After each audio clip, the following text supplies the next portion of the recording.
this march together because in Chicago there's too much bloodshed in the African-American community. Do you think Mayor Rahm Emanuel has failed Chicago? Well, Rahm Emanuel, first of all, is a con man. His whole job is to keep black folks divided. No, he doesn't care about anybody but the people in his neighborhood and his family. City's in financial calamity.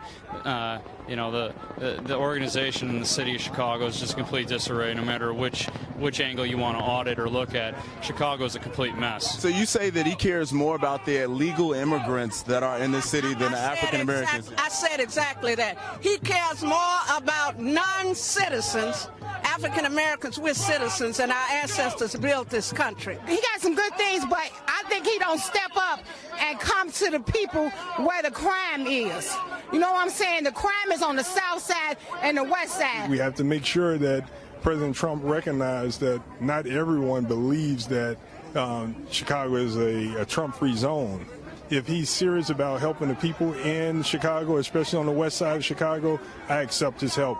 We can't turn any help away. We have to make sure that people understand that criminals cannot have their way with our streets. We have to protect our youth, we have to protect our seniors, and people have to have safe places to walk. And so, you know, one murder is too many. And so if Chicago Police Department and all the other law enforcement can't do it, we should seek other help. Wow. Wow. That is something. Protesters in Chicago demanding Mayor Rahm Emanuel step down immediately amid the city's ongoing crime epidemic. Even Democrats calling on President Trump to come into Chicago to take action. Here now is Gianno Caldwell, Fox News political analyst and Chicago native. This is extraordinary. It goes so much against the common wisdom that particularly minorities in Chicago, the last thing they want is President Trump. They want to rely on the mainstream Democratic politicians. Not so, you found out. Yeah, it goes against the politically allowed wisdom, David. I found that many people there are just fed up with the violence. One lady told me, and she was a older African-American woman, she said she can't even have her grandkids come and visit her because she doesn't want them to return in the casket. So when you see the fear, when you see the fact that Rahm Emanuel has been his inaction on the violence in Chicago, that many people fear even waking up because they don't know if a bullet is going to come through their window or not, you know that there's time for a change. And I really want to applaud State Representative LaShawn Ford, who is a senior Democrat in the state legislature. Well, that's the thing. Saying they are breaking, liberals are breaking with the Democrat establishment for their own safety's sake and for the safety of their community. Yeah.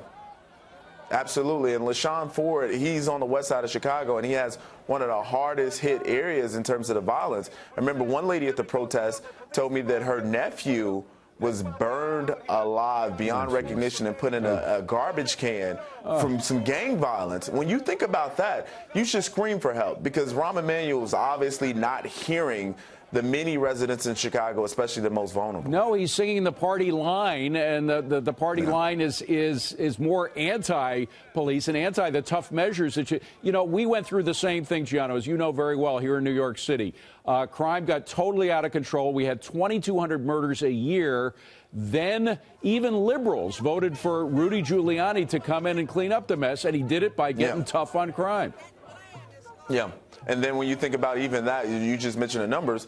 In 2016, that we found out by way of a study that Chicago had more shootings and murders than New York and L.A. combined. Unbelievable. That was under Rahm Emanuel's watch.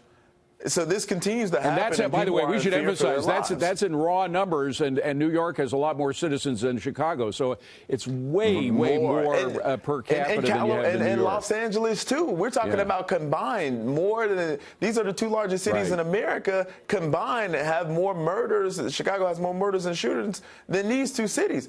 This is ridiculous, and I think for me, especially being an individual whose family has experienced the violence in Chicago, my little brother last Memorial Day in a car with two of his friends when two men walked up and shot the car 25 times. Brother lived, thank God, but his best friend, bloody, died in his arms. So this, for me, isn't a talking point, David. Well, and let's the folks, the folks in Chicago get too depressed by the situation. What happened in New York is a lesson because we went from 2,200 murders a year under Mayor Dinkins down to less than 400. That was a 4 or 5-fold decrease in the number of murders because what Rudy did, and he had a no tolerance campaign for criminals. He focused on the little crimes because he found out very often little crimes would lead to the big crimes that would lead to murder.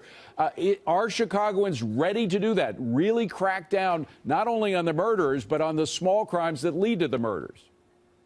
I think Chicagoans are ready for a comprehensive plan. I wrote an op-ed which was released this week asking for President Trump to order his Attorney General Jeff Sessions and the FBI director to come up with a comprehensive plan to fight the violence in Chicago. In addition to that, I've called on President Trump to fund programs that would teach and mentor youth that are troubled.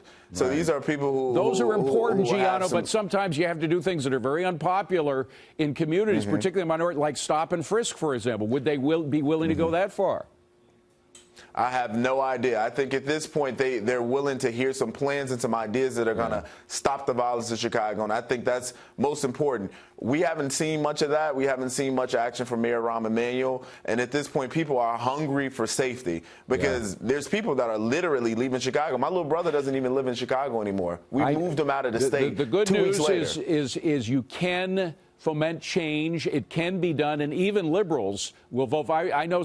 Remember, we had some liberals here at Fox News who eventually voted for Giuliani, like Alan Colmes, the late Alan Colmes, because things got so desperate here. So things can change. Gianno, great work. Thank you very much for sharing it with us. Appreciate it. Thank you so much. Thank you so much. Absolutely.